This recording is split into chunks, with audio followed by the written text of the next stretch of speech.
We will be discussing about major prophets. So this is a very short descriptive video about major prophets. We had seen previously that Isaiah is called, the name Isaiah is Yahweh my salvation, and there is another meaning also for that.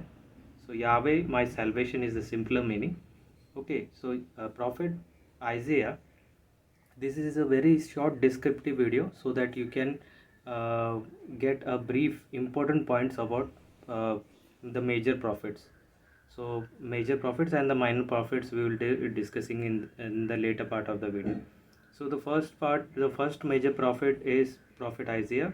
He wrote voluminous work. Nearly 66 chapters are there in the Bible. You can see the Bible and you will come to know 66 chapters means it's very big. So there were three periods discussed. One is the pre-exilic exile period. We had discussed what is pre-exile. Okay, that was a period of prosperity. Okay, it was a period of peace. And the second was exilic period, wherein the Israelites were forcefully taken to Babylon. Okay, so that was the period, exilic period, and it was a period of hopelessness and despair. Okay, for the Israelites. And the third period was a post-exilic period, where the end of the exile was there, and they predicted they could return home. So these were the three stages discussed in the book of Isaiah. Okay, the pre-exile, exile period, and the post-exile. So in the first, what was mentioned, this is page number 12, if you can refer. Page number 12 is clearly mentioned. So first period of, so we are going to the 13th page right now. So this is just a fast recap. The first period of Isaiah prophecies belong to the reign of King. We can tell this is Uzziah, but we will be saying Uz. Okay, just for a short form. King Uz. His whole name is Uzziah. Just for our simplicity, we will be using King Uz. King Uz really he reigned in Israel for half a century. That is 50 years, half a century. Century is half, and if you divide it by 2, you will get half a century. And in this period, obedience. His reign was marked by obedience and faithfulness to God. And later, after some couple of years, maybe after 10-15 years, he got proud so much that God later punished him. He sent a prophet to him, and after his death of the king, you can read Isaiah 6 1 to 8, verse 1 to 8. 6 and 6th chapter Isaiah, you will come to know between verse 1 to 8, you will come to know the story of what happened with the king Uz. Okay, firstly he was very good king, and later on he became bad, and the prophet was sent to the king and to punish him. Full details you will be getting from Isaiah 6 1 to 8, verse 1 to 8. Okay, so in short, if you see Isaiah in his prophecies during the period of wickedness and evil, so this period can be, you can see in Isaiah 1, verse 10 to 15. Okay, and then Isaiah foretold, there are a couple of things was Isaiah had done. So he foretold the punishment through injustice, pride, and luxury. The kings led a luxurious life. They had pride also, and they did injustice towards the poor. So in Book of Kings, it is described that Israel became vassal, the country, a major nation. In those days, it was called Assyria. You can read in Second Kings, chapter 16 onwards. Isaiah, the chapters are 40 to 55. It gives a message of hope to the exiled people in despair. Then later on, when a Gentile king named Cyrus he came and he liberated the Israelites so from the captivity of Babylon. So he was termed as the messenger of Jehovah, and these details you can see in Isaiah 44 verse 28 and Isaiah chapter 45 verse 1. So the verses are known as songs of the servant of Jehovah, form an important part in the message of the captivity. To captivity, in a sense, they were taken to another country, and they were captive slaves over there, Israelites. So you can read that in Isaiah 42 verse 1 to 7, 49 verse 1 to 9, and Isaiah 52 verse 13 to 53. So right now we will be discussing about the major prophet. One of the major prophet is Jeremiah. Okay, Jeremiah. Jeremiah. Then one more is Ezekiel. We will be discussing it later, and then Daniel. So we will be discussing about Jeremiah. When Jeremiah was a boy, you can see in Jeremiah 1 to 3. Okay, one chapter to third chapter. You can see he used to fulfill God's purposes. For instance, the God's call, Lord's call, are seen in the lives of Moses. In Exodus, you can see in Exodus 3 1 to 6, and Samuel also. Samuel also, when he was a young boy and he could hear some voices. Later on, he came to know that it is the voice of the God. So we will be discussing right now about Prophet Jeremiah. Jeremiah suffered trials and tribulations. He was mainly called a weeping prophet because he shed too much tears for the community. Yet he gave the message of God's compassion and righteousness and hope. He gave many messages of God to the citizens. The initial chapters of Jeremiah, you can see he also Jeremiah is a person who wrote Lamentations also. We had discussed that previously. So in which God's love and the response to of Israelites to the God's love and the God's response to his backsliding people, like the people he had God has promised certain things to be um, foretold. So those things were foretold by Jeremiah. The prophet speaks about the days of love for Israel and the early days of Israel's obedience. Okay, earlier Israel was obedient to the covenant. Later in days, the covenant was broken. The covenant is a set of rules like you should not worship. We had discussed this previously. What is a covenant? So in the covenant, we had seen the rules and regulations like you should not worship other gods other than the Lord Yahweh, and these set of rules were there. This is one of the rule. So these rules were there in the covenant. They broke Israelites broke the rule. They started worshipping other Gentile gods also. Gentile in a sense which they do not belong uh, to their community, other religions and other gods and deities and idol worship. So the covenant was broken. So the book speaks about God's grief over the broken covenant. So he gives a detailed overview of the broken covenant, what all things wickedness citizens, the people had done, and prophet's indignation at the ingratitude of the Israelites. The ingratitude, in a sense, the selfishness of the Israelites. They wanted something fast, so they started worshipping other gods for their own benefit, and they forgot the God of Israel. So all details are mentioned in Prophet Jeremiah's book, certain chapters. So we are going to page number 89 right now. So this is a pre-exilic exile period. Okay, we will be discussing that. So we will be discussing regarding two prophets. One is Amos, and second is Hosea.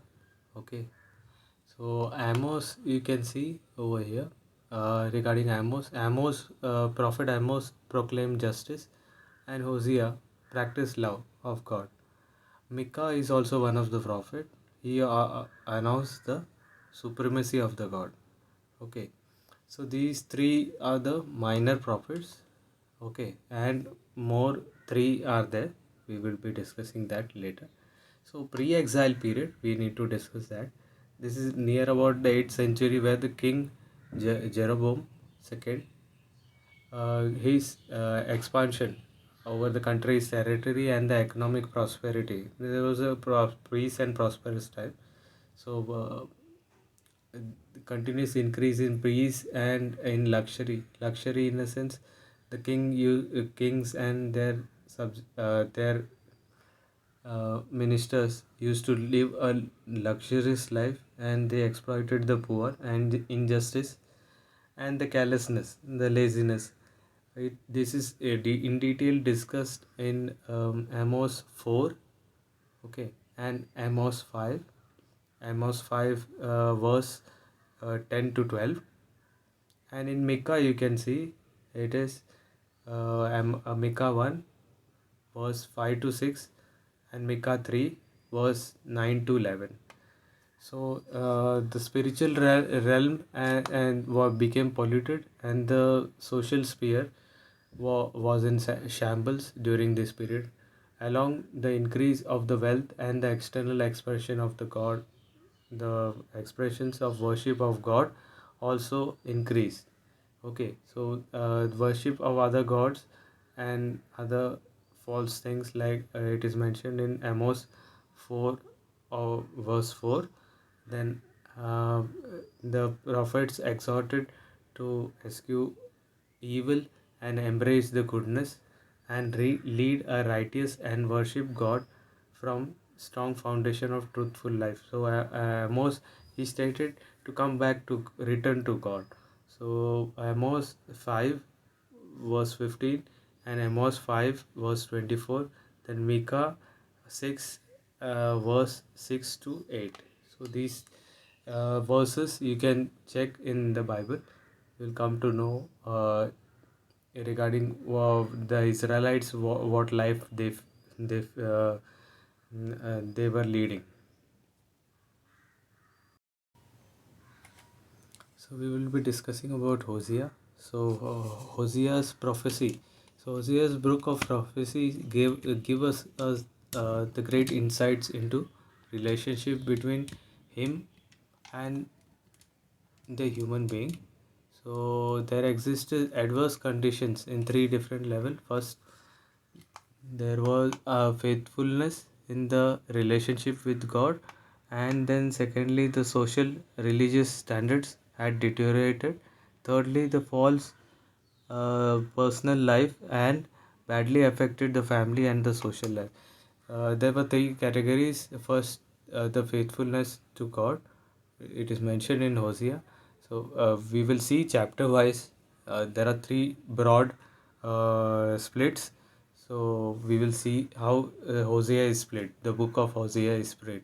So book of Hosea is split into three different categories. So first is there are you can see there are three examples out here. The first, the great imperial powers of those days, like Assyria and Egypt. These two were the superpowers. It's mentioned in Hosea 7 verse 11 and Hosea 8 verse 8 to 10. The kingdom of Israel not only fell to the captivities of foreign powers, was defeated by foreign powers, but also dependent on them for their existence, and also took sinful and idolatrous ways. For example, Prophet Isaiah, in similar circumstances, had predicted that they should have faith in God. So one cannot abstain from the existence. In Isaiah 7 verse 9 it is mentioned. Okay, and then second partition in society, there were thefts and murders had increased in Hosea's time. Okay, there was no trace of kindness, and Jehovah had to chastise and charge people for their sinfulness. So Jehovah, in a sense, God had to teach the Israelites a lesson for their sinful behavior. A similar situation existed in religious atmosphere as well. Idolatry, it is mentioned, the worshipping of idols. So Hosea chapter 2 verse 11, 12 to 13, and this knowledge of God. So there was a gap, divide in a sense. There was a gap in for the knowledge of God for uh, Hosea 4 6, it is mentioned. Then Hosea 6 verse 6 declares that the response of Jehovah for I mercy and not sacrifice, and the knowledge of God more burnt offerings.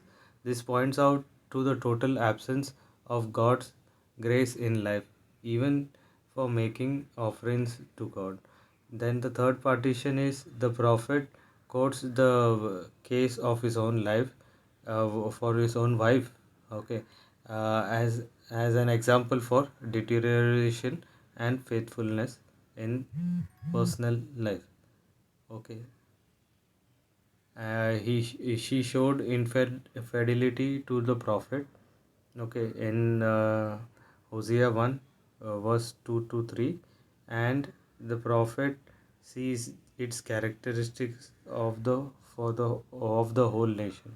So the prophet's message is that people and the leaders need to repent of their offenses. They should confess their sins and seek God's face. Hosea taught people about the love of and mercy of the God. He gave assurance that God will show mercy even those who transgress and the covenant through infidelity and sin and injustice. Those who had broken through infidelity and those who have broken the covenant through sin and injustice. So the name Hosea means God helps. So the prophet declares the forgetting of the true God is sinful, and mutual infidelity of married couples in Hosea 2 verse 4. And he told that the God is kind and merciful. So Hosea had um, tried to bring people to God many a times, but the people of Israel did not listen to him.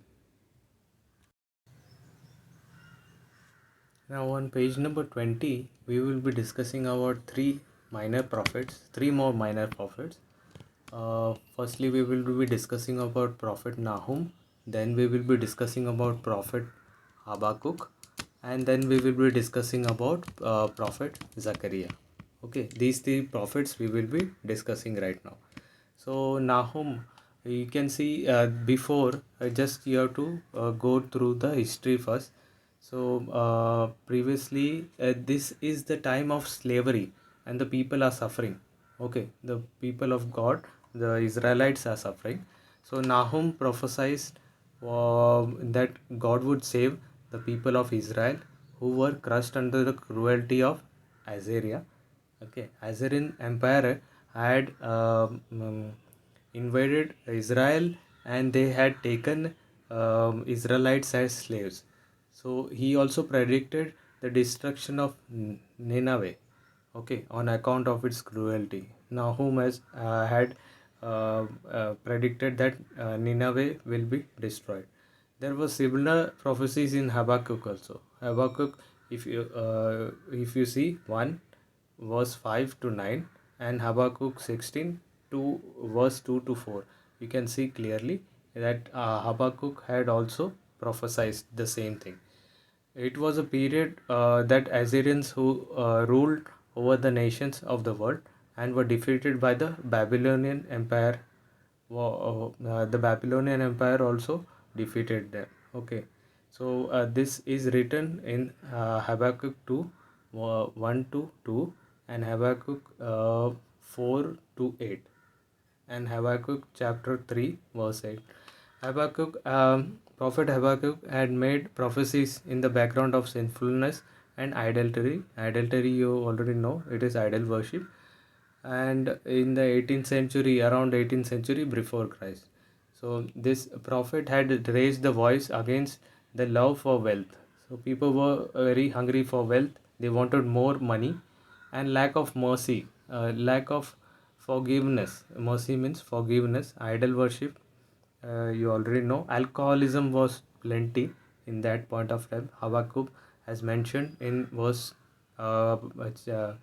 this Habakkuk chapter 2 verse 6 to 8, and Habakkuk 9, Habakkuk 2 verse 9 to 12, then Habakkuk 2 itself from 15 to 16, and from 18 to 19 also in chapter Habakkuk 2 itself.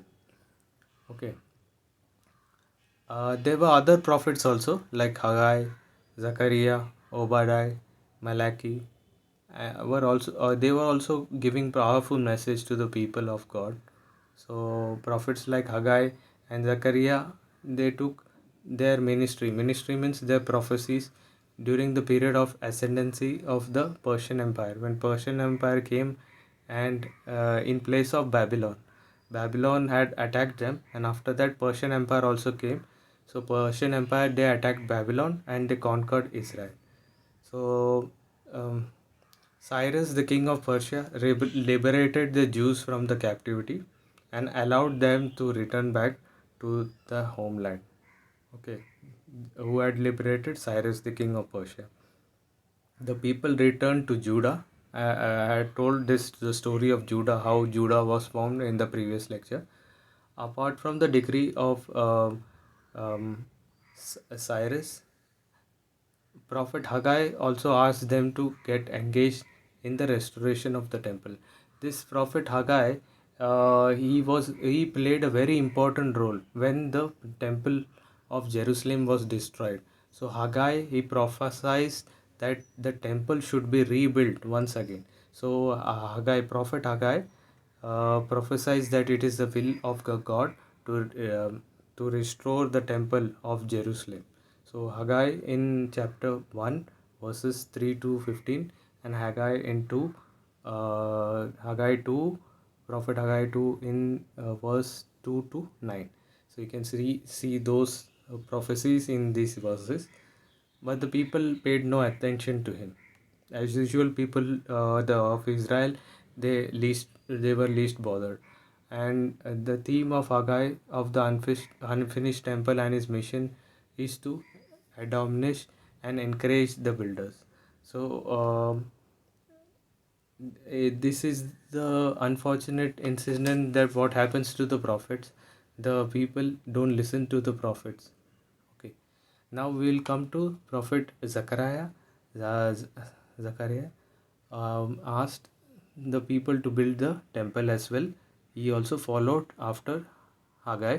So Zechariah asked the people to build the temple of Jerusalem, trusting the God in Zechariah 1 15 to 16, and in 1 itself um, Zechariah 4 verse 3, and Zechariah 6 10 to 13. So he asked their life to be connected with the temple. So these verses you can refer. He emphasized the human relationship founded on justice and compassion, which was not there at that time. There was no justice. The kings used to manipulate the justice. They used to the poor people. They used to take advantage of the poor people, and there was no compassion and mercy. It is clearly mentioned in the these chapters. Okay, Zechariah 7 verse 9 and Zechariah 8 verse 16.